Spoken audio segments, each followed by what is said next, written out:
Welcome to Salute to the Ears, where my family and I discuss everything Disney, from parks, food, and rides to travel tips, movies, and more.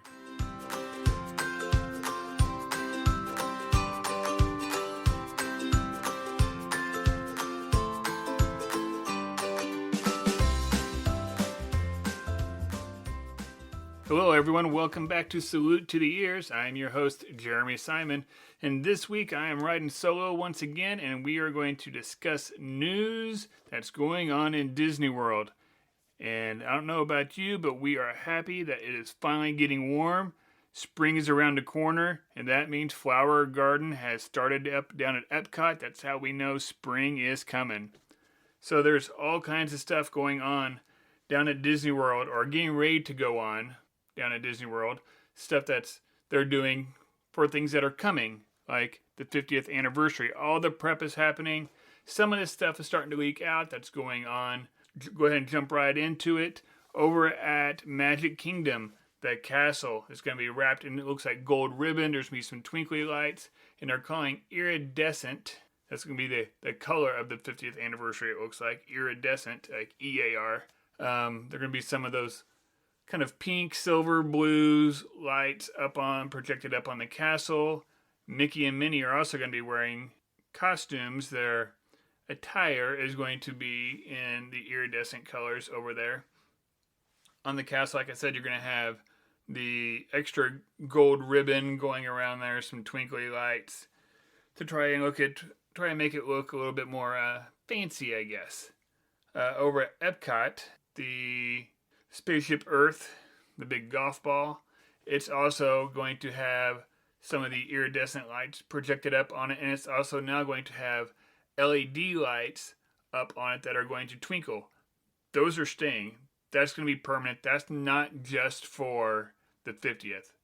It's being debuted for the 50th, but it's staying altogether. And then Hollywood Studios, some more of the iridescent stuff going on over on Tower of Terror, which they've kind of made their symbol, I guess, for Hollywood Studios for the time being. Animal Kingdom, you've got the Tree of Life, and there's going to be some of that iridescence projected down on the trunk of the tree. And then it's going to look like fireflies flying around up in the tree, up in the leaves, it sounds like. So they're doing different things at each one of the parks to kind of help celebrate with the different landmarks from each one of those parks. More stuff keeps leaking out. I'm sure there'll be all kinds of celebrations going on.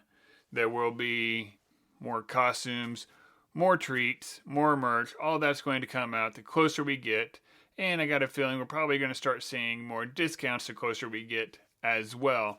So that kind of takes me into the next thing, is discounts. There are some discounts going on right now. Some discounts going on right now.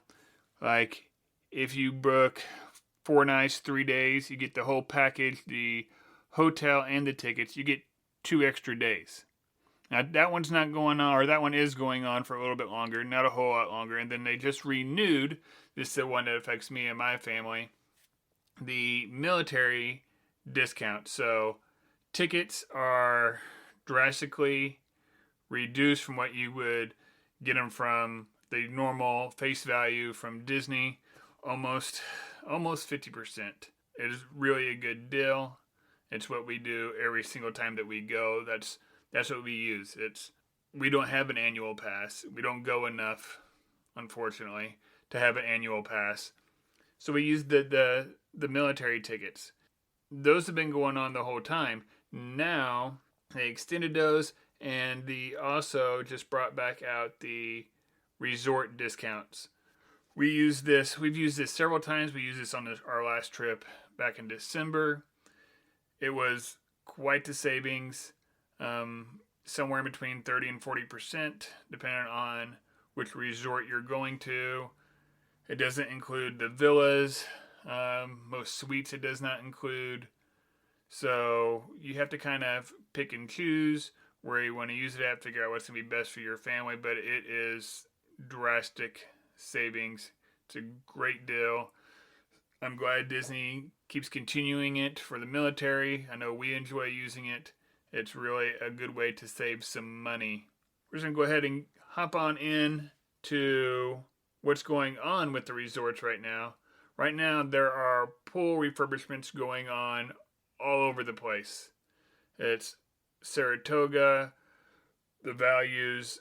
Everybody is refurbing the pool right now, or several of them are refurbing their pools, hoping to get them back up for the summertime and be ready to go for the 50th anniversary crowd that they're really expecting to start rolling in about October and then lasting for 18 months. A year and a half of celebration of 50 years Walt Disney World.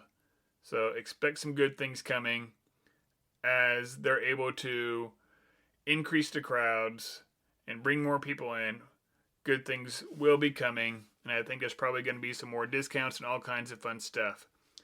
So right now, not all the resorts are open. Right now, the ones that are open are all of them that have your DVC villas. All the DVC villas are open. Not necessarily all the resorts that have DVCs, because sometimes the resort and the DVC side of that resort are different.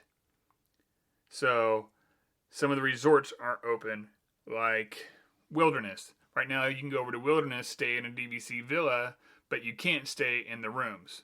So the ones that are open right now, like I said, are the DVC villas, the Art of Animation, Caribbean Beach, Contemporary, Coronado Springs, that includes Grand Destino, Grand Floridian, Pop Century, and Yacht Club.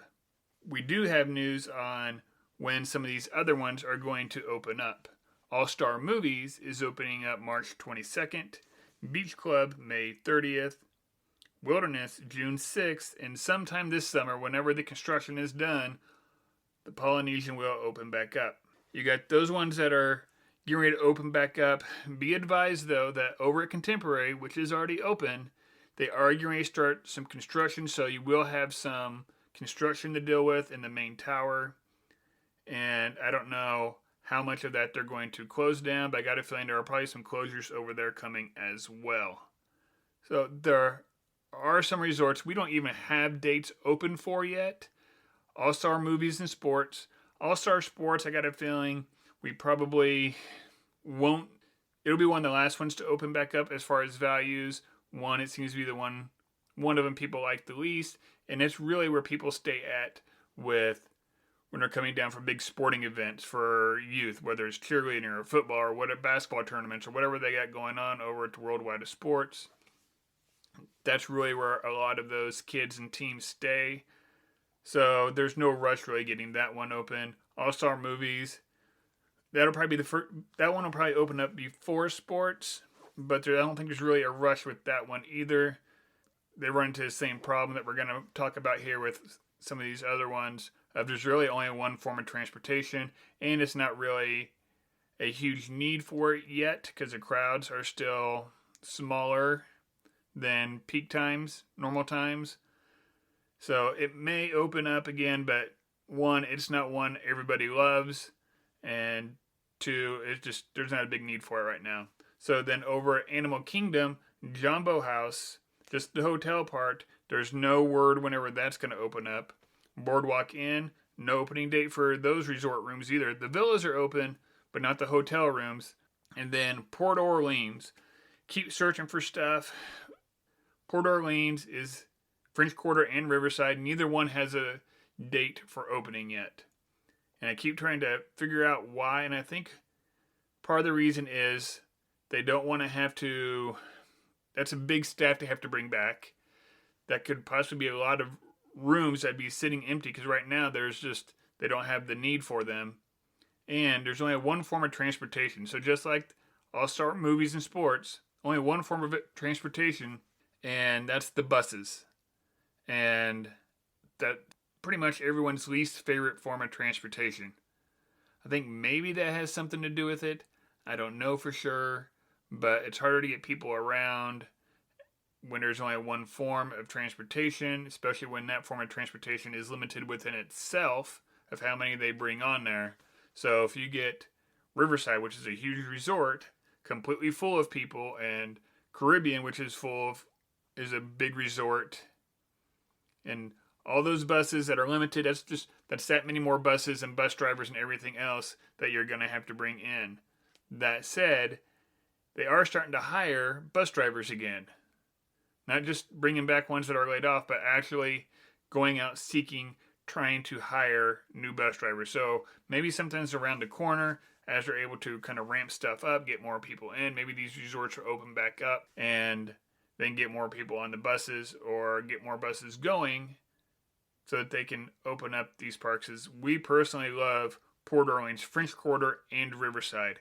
We just really wish there was some other form of transportation other than the bus going there. So, if you're going from there to the parks, you might as well just go ahead and talk about what's going on over at the parks. Over at Epcot right now, you got Flower and Garden, which just opened, just started going, I think, last week. It's really a good sign of the spring. You got all your food booths, great festival. This seems to be the one foodies really enjoy. There's always good food there. Lots of good, I guess they're called topiaries of the characters around. Lots of beautiful landscaping. So it's really something that marks spring and is a sign of maybe things are just going to keep going and keep progressing. And that's all we can really hope for at this point is numbers continue to go down and we get more of us into the parks and things get closer back to normal. So over at Epcot, you also have all kinds of construction. Well, a lot of the construction whenever you first walk in is now been completed.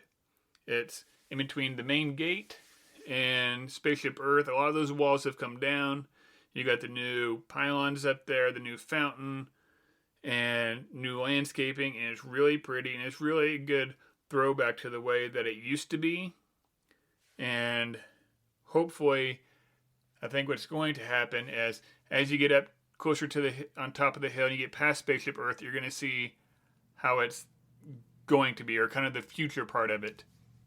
They're still doing lots of construction. They're really kind of picked up construction again on Guardians of the Galaxy, the roller coaster that's going in over there. Now they're saying it sounds like that they are planning on it being open in 2021. Still, hopefully that happens. Things are not opening up fast in Epcot. We're still waiting on Remy's Ratatouille Adventure to open up. From all signs, it looks like it's done. A good part of that pavilion is now open. It looks like it can open any day. Rumor is maybe mid-March. There's some stuff with workers being blocked out that day and things that are kind of pointing to maybe mid-March of that opening up, which would make sense to have it open up pre-spring break. Still waiting on Space 220, which was supposed to open up back in late fall of 2019, and we're still waiting on that sucker. So if Guardians of the Galaxy opens up in 2021, I will be pleasantly surprised, and Epcot then will be a hop in place again, and it will be very crowded, and they're going to have to figure out a way to get people an opportunity to ride those rides, because they got to figure out something other than what they're doing with Rise of the Resistance at this point. Also over at Epcot, let's see what else we got going on. Oh, our Harmonious Barges, the new nighttime spectacular show that Disney says is going to be the biggest show that Disney has ever done. The barges are getting in place. It looks like 4 giant tacos with a big Stargate in the middle of it. It is kind of odd that they wanted to completely disrupt the skyline that they had going on around the lake, but they're promising big things, and I don't want to judge them yet, because at some point these big tacos and the Stargate was turn into fountains and kind of add to the skyline rather than just take it away. So I'm not going to judge them quite yet, but that's where we're at right now. Right now they're kind of an eyesore, but that's what's going on. They're still in construction. It looks like maybe they're getting close. They have been testing fireworks over there. They have been caught testing fireworks in all the parks, but most recently over there in Epcot. So over in Epcot, we'll go over to Magic Kingdom. Like I said, they're been doing castle prep, and not only are they doing prep on the castle, but they drained the moat around the castle as well. I don't know for sure what all they're doing. What I'm hoping is, I was watching Disney Plus the other day, and they had an illuminations over in Disneyland Paris. and around the castle they have water that would shoot up out of the moat. I really hope that's what they're doing. Maybe putting in some like water cannons there to kind of shoot up water with some of the shows and lasers coming out, and that would be a lot of fun. Something new to add for the 50th and the shows whenever they do come back. It would be a great touch. Speaking of the shows in front of the castle, they're also redoing the stage in front of the castle. Looks like they're just replacing the kind of the floor part that the performers dance on. So I don't know what all they're doing with that, but that's what it kind of looks like to me. And then Rivers of America over in Magic Kingdom is now full of water again. The steamboat is going, and you can go over to Tom Sawyer Island once again. So if that's your thing, it is open and it is going. And then over at Hollywood Studios and Animal Kingdom, right now they're just still doing, like I said, some of that prep for the 50th that's coming up. They really don't have anything big and new that they're really kind of working on right now. I guess the most exciting thing over at Animal Kingdom right now is they have a new way to figure out where you are in line for the safari, so you don't have to sit there and kind of count people you're next to figure out if you're going to get on the same truck or not. That way, if you're riding with some friends or family, extended family, and you all want to try to get on the same one, you're not sitting there trying to count and let people in front of you.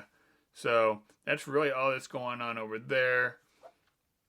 Over at Disney Springs, new places keep opening up, like Everglazed, and why did I just go blank on the cookie place? Anyway, donuts and cookies are your things, and they got sandwiches and salads as well. Head over there. Always good stuff over there. I try to caution people, if you're going over there after the parks have closed, be prepared for it to be busy and crowded, and it's just the way it is right now. The parks are closing earlier, so people want somewhere to go, so they go to Disney Springs at night. And not only are the people who are staying at the resorts going to Disney Springs at night, but the people who live around there are also going to Disney Springs at night. And it gets busy, and if wearing masks properly and social distancing is something that is a must for you, you might want to think twice about going over there. That seems to be where people are having the most problems with wearing the mask properly, and social distancing is over there. And that's because there's so many people and so many teens and just people who are just around each other having a good time and not really thinking or really caring about what's going on with the mask deal. Speaking of masks, there were some new mask policies that were passed down. Now, whenever you are eating, you have to, this is the table service inside of a restaurant, not just out sitting on the curb, but inside of a restaurant, you have to wear your mask until you are actively eating or drinking. So if your drinks come, you can take down your mask for a second, take a drink, pull your mask back up. Once your food arrives, then you can take your mask off, set it down, eat, drink, do all that kind of stuff like you normally do, and then put your mask back on. I think they're just doing this trying to protect the servers a little bit, because people would just kind of go in there and chill and maybe either not order anything, or they were kind of using them as a relaxation station, I think, and ordering very little. So if you're going to go in there and sit, well, you can't just take off your mask. You have to actually be eating and drinking actively. And then it looks like maybe there was going to be a new mask standards coming from ASTM. It's basically what the masks, they're going to want certain fabric. So like if you're going down there with a double layer cotton mask, that's probably not going to be good enough here in the near future. It sounds like they want a certain type of material. It looks like most of the masks we're going to be buying in the stores are going to have a label on them saying they've been certified, that this is a mask that will do its job that it's supposed to. So that's something to think of whenever you're going to the parks. Look to see not only what the mask policy is of how you have to wear them, but what the mask policy is if there's anything that they have to be made of. I got a feeling that's probably coming down soon, and when that does come down, it's going to get blasted everywhere. So if you're listening to this and you're getting ready to go, keep checking in.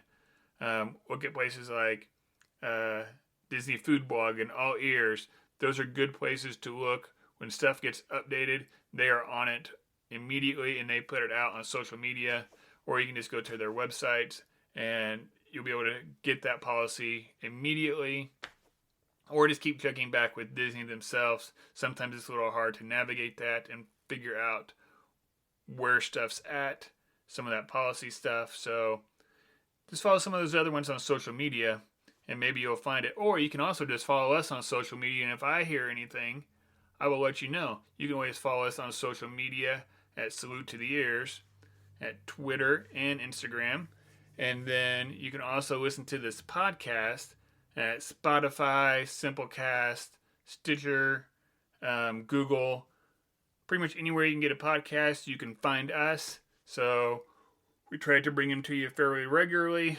Haven't here lately. Sorry. Busy. Trying to remodel my basement. That's not been fun. Anyway, we'll get another one to you hopefully here in the next week. And with that, I hope you all go out and find your joy and have a magical week.